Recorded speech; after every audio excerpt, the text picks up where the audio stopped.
So we are presenting the Panther Mini Mall. I am Lanaya Stedham. I'm Erica Lee. I'm Cy Campbell. I'm Taylor Richardson.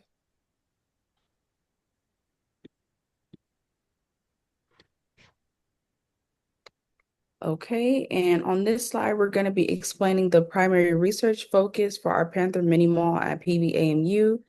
The big question we are trying to answer is what PBAM students need and want from an on-campus mini mall, and whether those preferences make the mini mall a realistic and successful idea. To address this, our research question focuses on students' shopping needs, their preferences for products and services, and their likelihood of shopping at a Panther mini mall instead of going off campus or ordering online. From that question, we created several research objectives. First, we want to measure the demand by observing how often students indicate they would use the mini mall and how much of their current spending could realistically be shifted on campus. Second, we want to identify the specific products and services they care most about, such as snacks, groceries, school supplies, PV apparel, or basic services like printing or quick food. Third, we are examining price sensitivity and current spending patterns to understand the price range students find fair and the level of importance they attribute to convenience. Finally, we want to know what location and hours would be the most convenient and whether students view their Panther Mini Mall as accessible. Overall, if they have any concerns about aspects such as price, crowding, product variety, or payment options like Panther Bucks.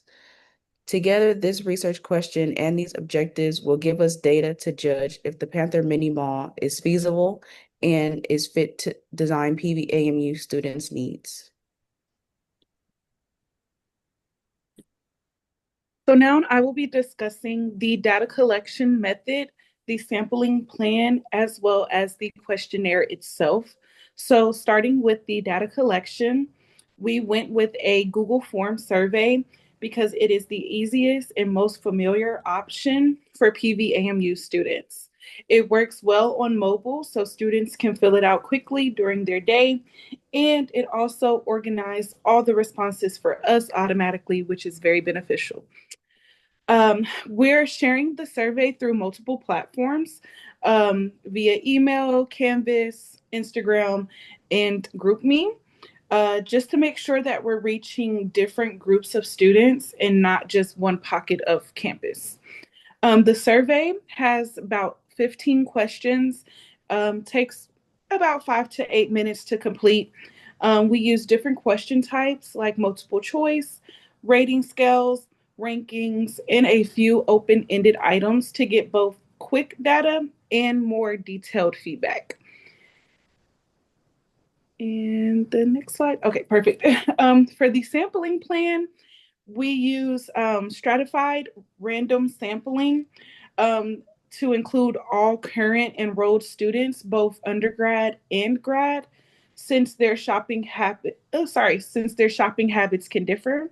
But because most responses will come from whoever is willing to participate, convenient sampling naturally plays a role too. And our goal was to get at least 20 respondents, and we did. For the questionnaire focus, the questionnaire itself is simple and easy to follow. We focused on student shopping habits, how often they go off campus, what they buy, how much they're willing to spend, and how they feel about needing closer or more convenient shopping options near campus. We also included some opinion based questions to get a better understanding of what PVAMU is missing. For our analysis, some of our major findings after conducting our survey among the PVAMU students is a very strong demand for on-campus shopping options. Many students travel off campus for basic needs, such as food, snacks, school supplies, personal care, and everyday essentials, which can often result in spending extra time, money, and a need for transportation.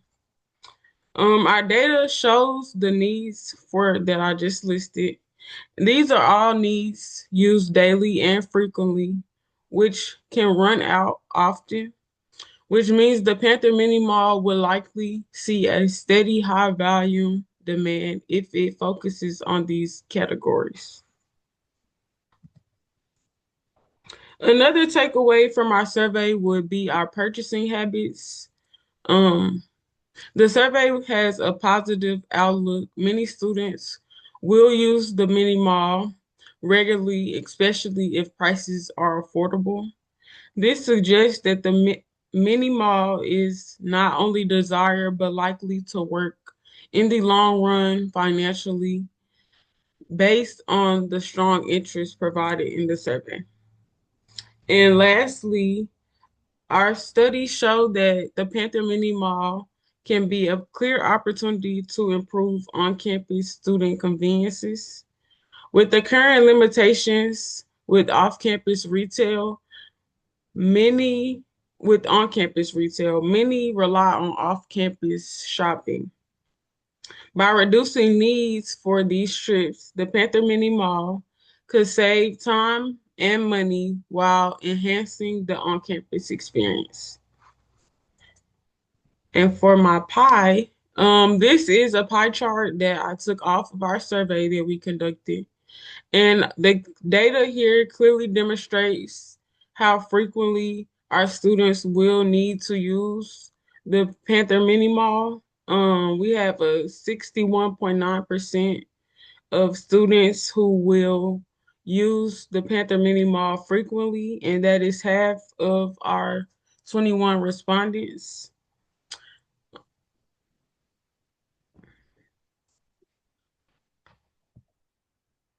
Okay, and now going into the recommendations and the limitations. The first recommendation is to prioritize high demand product categories, especially snacks, groceries, personal care items, and quick use for technology accessories. These are frequently identified as everyday needs that currently require students to travel off campus or rely on online shopping. Stocking these items consistently can ensure that the mini mall becomes a reliable and convenient resource for students. A second recommendation is to offer a service based on amenities such as printing, shipping, and quick food options. These are high value conveniences that students currently lack onto campus. Including these offerings would help the mall serve not only as a retail space, but also as a multifunctional hub that supports academic and daily life routines. Service-based features also tend to generate consistent foot traffic, which can benefit visibility and usage of the retail component. Price sensitivity is a major factor for students. As a result, the mini mall should maintain competitive pricing comparable to off-campus options, or at least offer equal value through convenience, promotions, loyalty programs, or student discounts.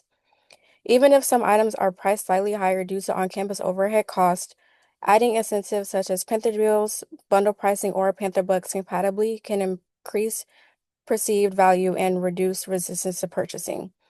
Location and operating hours are also critical to maximizing usage. Students indicated a preference for central high traffic areas such as near Panther Plaza or student housing. Placing the mall in a location that students naturally pass through during these routines will greatly increase spontaneous and convenience-based purchases. Hours should match student lifestyles, such as including evening availability, weekend hours, and extended times during game days or campus activities. Flexible hours ensure that the mini mall captures demand during peak student activity periods. Additionally, it is recommended that the mall adopt a student-centered promotional strategy to increase awareness and engagement. This includes marketing through social media channels like TikTok and Instagram, promoting grand opening events, and offering limited time specials. Establishing the mini mall as a modern, appealing, student-friendly space will encourage consistent visitation. Finally, the findings suggest some students have concerns about potential barriers such as crowding, limited product variety, or lack of payment flexibility. To address these issues proactively, the mini mall should continue gathering students' feedback after opening. Implementing a short rotating feedback survey or suggestion drop box can help administrators continuously refine product offering and improve the overall student experience.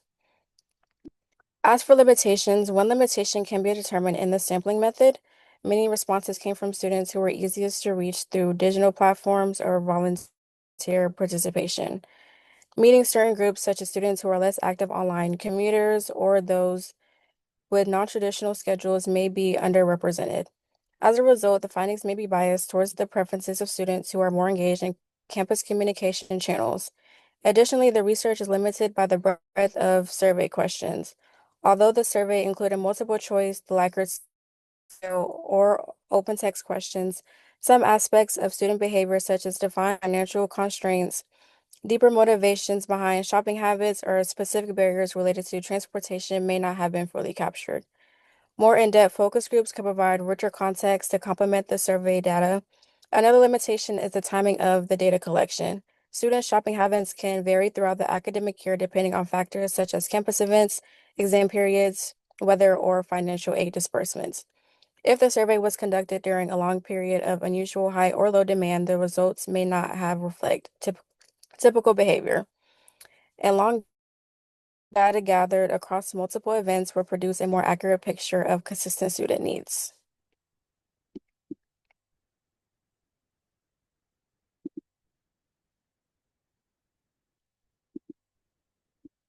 Thank you. This will be the end of our presentation.